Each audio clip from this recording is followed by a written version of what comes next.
उसका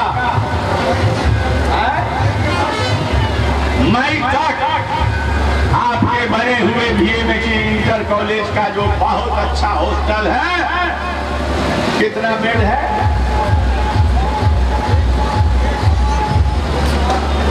108 बेड, वह जो है बनकर तैयार है, उद्घाटन होगा और आपके सेवा के लिए समर्पित कर दिया जाएगा। मैंने भी जो किया है वो कह रहा हूं, वो जवानी नहीं कहता हूँ। कोई आदमी पॉलिटिकल माइलेज लेने के लिए कभी माइक लेकर पहुंच जाता है। तो देहात में कहावत है,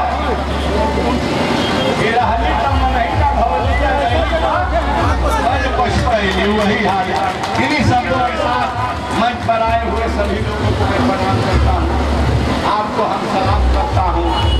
और अम्बेडकर जो ये पूरा लोग जो आए हैं, बाबा साहब भीमराव अम्बेडकर के मानने वाले लोग, आपसे कहूंगा कि समय को पहचानिए।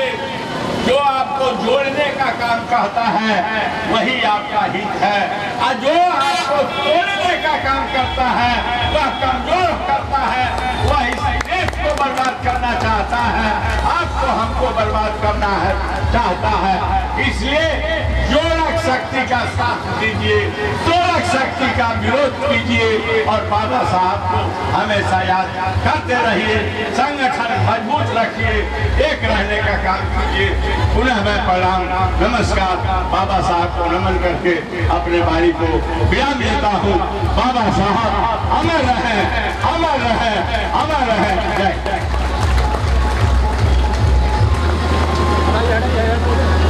हेलो साथियों, जो भी हमारे मित्र जुलूस लेकर आए हुए हैं, बाबा साहब के जयंती के पावन अवसर पर जुलूस लेकर आए हुए हैं, कृपया उनसे आग्रह है कि डीजे बजाना बंद कर दें, क्योंकि कार्यक्रम चल रहा है, लोगों को आवाज नहीं मिल रही है। हमारे जो भी साथी हैं जो जुलूस को लेकर आए हुए हैं, डीजे बजाना बंद कर दें। आपसे मेरा आग्रह है कि आप डीजे को बंद कर दें।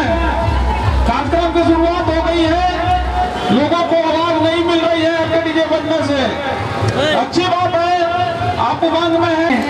डॉक्टर अशोक कुमार जी आए हैं, मैं अपने समिति की ओर से निवेदन करता हूं कि उनको भी एक बुके देकर के सम्मानित कर दें। आदरणीय डॉक्टर अशोक कुमार जी को, आदरणीय बीके प्रसाद जी, आदरणीय बीके प्रसाद जी इस सबको सम्मानित करवा रहे थे। और बहुजन समाज पार्टी के जिला अध्यक्ष आदरणीय धुरेंद्र राम जी बहुत मेहनत करते हैं। आदरणीय धुरेंद्र राम जी मेरी आवाज सुन रहे हैं तो इधर मंच पर आने का कष्ट करें। आदरणीय धुरेंद्र राम जी को आदरणीय मनोज बहुत जी एक बुक के सम्मानित प्रोफेसर, आदरणीय छोटे भाई शैलेश कुमार जी जो बहुत हमारे जूनियर रहे हैं पटना विश्वविद्यालय, प्रोफेसर वीरेंद्र जादव जी को सम्मानित कर, प्रोफेसर से चूड़ी से चूड़ी, चूर से चूर मिलाना जरूरी है, इसलिए एक हाँ चलिए प्रोफेसर को प्रोफेसर से सम्मानित को जोर से ताली बजाए भाई।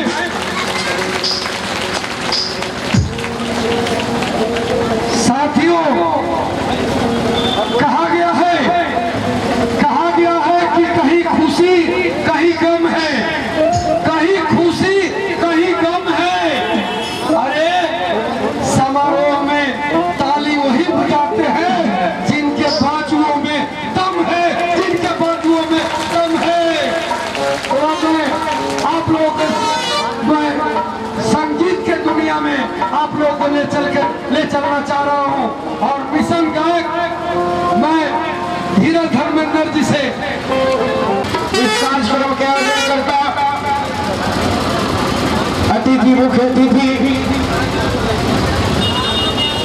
नौजवान साथी, माता बहन, आप सभी को मिशन मंडली की तरफ से त्रिवार नमो बधाई। जय भीम। हमारे गणेश बाबू खिसिया गई बारे चल तले और वो कहते 4 बजे बड़ी लेट हमने के कमे चल रहा रही।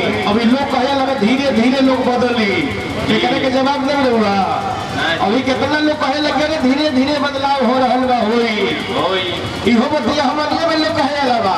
अभी कोनो कोनो गांव में भी नीला झंडा भी नहीं खेला गया इहो हमारे के समाज में लोग बा ऐसे लेट पहुंचल लेकिन पहुंचल ना पहुंचल करे करूंगा क्या करे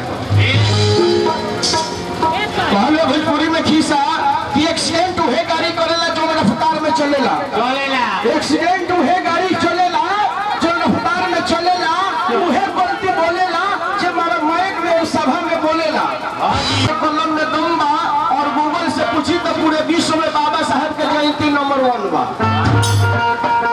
इसी कहना बा कहना है थोड़ा जोरदार आप लोग ताली बजाइएगा।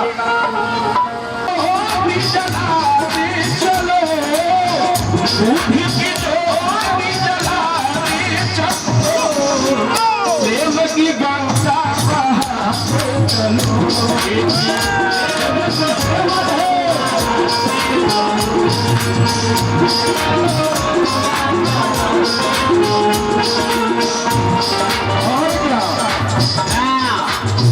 जग में रहे ना कोई दुखी जग में रहे ना कोई दुखी सबको गले से लगाते चलो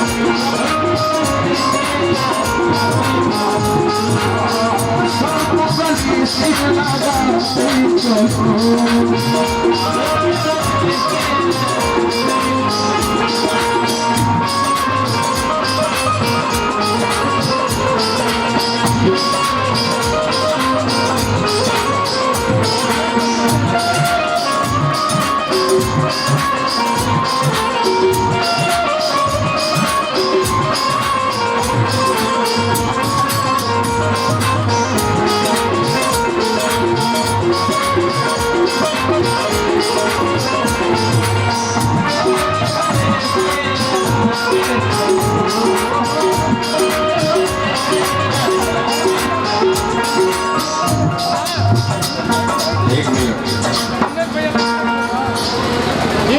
थोड़ा सा जोरदार हो नारा चाहता नहीं और ताल के साथ ही आप सबके थोड़ा सा परेशान करब हो कहीं से मजा नहीं खे आवत ऐसे थोड़ा एक माइक दे दीजिए वो आपसे मांगे थे एक माइक और दीजिए एक माइक दीजिए ना चलिए जी माइक ले लीजिए ये है ये दिखाई देना चाहिए थोड़ा जी।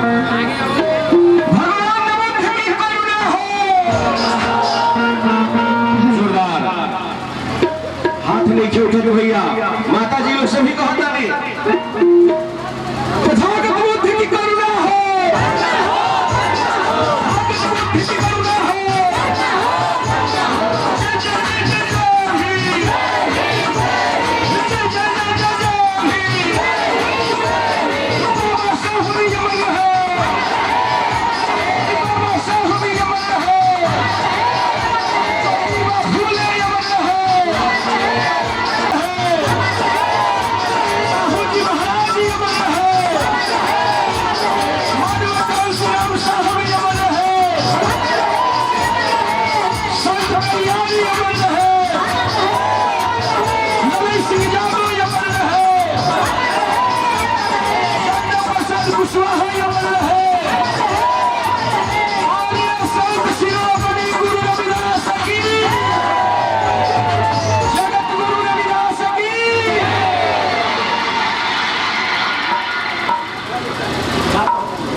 तरफ से देखिए पुरस्कार है ये पुरनिया बाबा के तरफ से और जोड़ा पुरस्कार में जब भी हमारे अध्यक्ष महोदय बानी है कि जोड़े वाला काम करी जोड़ा पुरस्कार देने वाली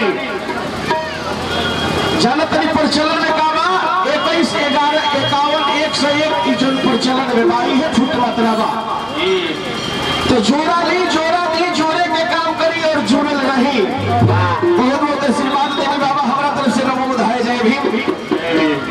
कहना आदर्श बाबू के फरमाइश में थोड़ा सा बढ़ जा बाबू। समय का अभाव बा, समय के चलते ही पहले भूख लेती थी साहब के छोड़ दे गई। चलिए कहना बा आप सब यूट्यूब पर हमारे गाना सुन रहे हो कब कि भीम जी के पावर में कलम रहे। इहू गाना बा, इकरा बाद और एक गाना बा कि कलम धरा ये बबुआ कलम धरा तलवार जनी धरा हुए। दू गो गाना आप सबके बीच में पेश करब हम। इकरा बाद बहुता बोल से सुनो सब रे बस कहना बा कि भीम जी के पावर में कलम रहे।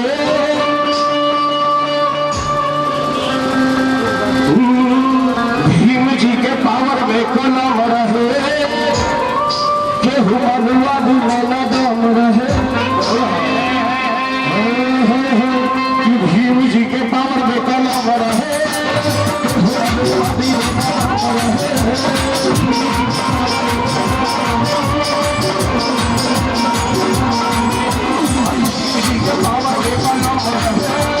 केहू मनुआ में न दम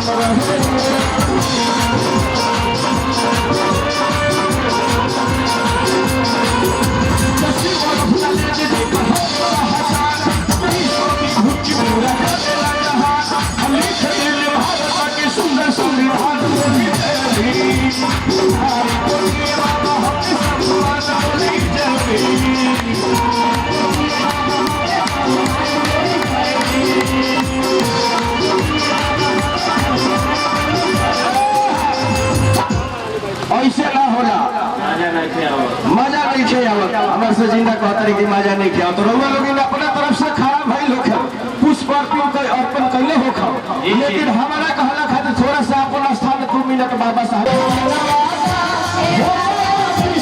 अनीता कुमारी शिक्षिका की तरफ से, ललिता देवी की तरफ से 100 रुपए का पुरस्कार।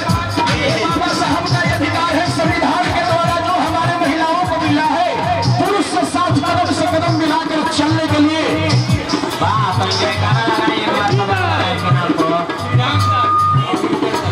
श्री रामदास की भी पहले उनकी तरफ से 100 रुपए का पुरस्कार। मिशन मंडली की तरफ से परिवार में बधाई जय भी तो कहना है।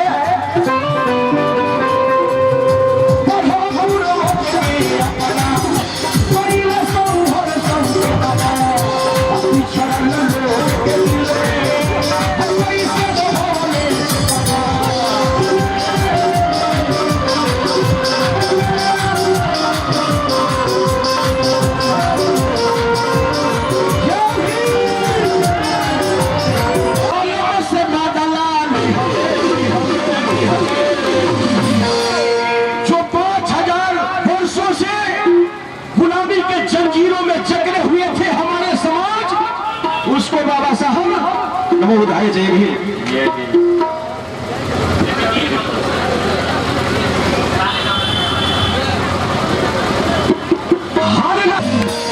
इसी पर बाबा साहब बोले कि एक कलम हजारों तलवार पे भारी होती है। शिक्षा वो सरनी का दूध है कि जो पीता है वही। इस पर भी मेरा गाना है कि कलम धरे बबुआ कलम धरा तलवार जनी धरा हुए। कब हुई जब आप सब शांति को लौले रहब, तब हुई नष्ट कर रहल बाड़ी। इधर से इशारा हो रहल बा तो हर नहीं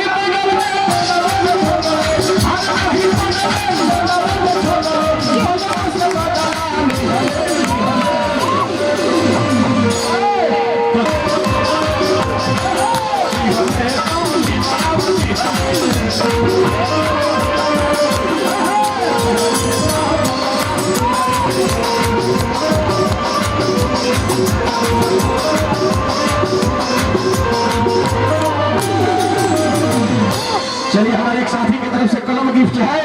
त्रिवार को बधाई जय भीम। महिलाओं से आए हैं, यूट्यूब पर देखे हैं और हमारे जितने भी साथी हैं उनसे आग्रह करेंगे हमारे ज्ञान रतन जी की तरफ से 200 रुपए के पुरस्कार आशीर्वाद स्वरूप स्वीकार है हमारे तरफ से। त्रिवार को बधाई जय भीम। जोर भी गलती भाई लोग क्षमा करब, शांति में लोले हम बहुत कुछ दे हम से हमने देवे के चाहिए तब तक जब तक लोग लेवे के चाहेला शांति हो जाला तो ना होला। ऐसे कहना बा जितना भी गाना आप सब यूट्यूब पर देख ले बने कि गोबर के पूजत पूजत गोबर भाई दिमाग है, गोबर के खेत में फूटे उपजिया ना दे